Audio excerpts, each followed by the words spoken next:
भगवानଙ୍କର कल्याण जीव प्रति अच्छी कथा केमती जना पड़े। श्रीरामचरित मानसरे सन्थ शिरोमणि गोस्वामी तुलसीदास वर्णना करिसेंती। गरल सुधा सम रिपुमिताई गोपद सिंधु अनल शीतलाई। गरल कहले विष, जेतेबेले भगवानଙ୍କର कृपा हब विषटा जीव पाई अमृत है। विष मारिदेवा कथा मारिब नहीं। करल सुधासम रिपु मिताई, रिपु अर्थात शत्रु, शत्रु मित्र पालटी जीव।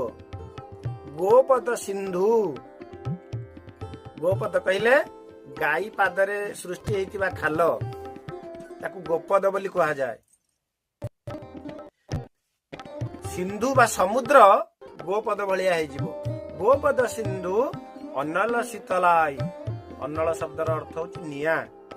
भगवान जेतेबेले जीव को कृपा करिवे निया मध्य ताकू उत्ताप भलिया लागिबनी, शीतल लागिबो।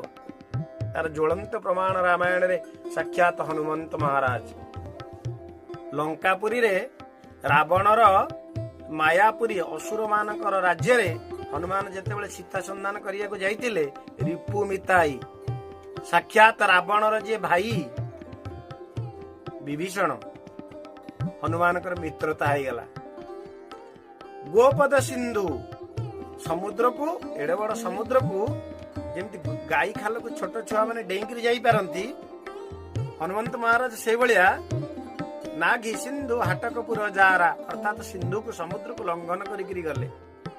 अनल शीतलाई, निया निया शीतलता प्रदान करिवो।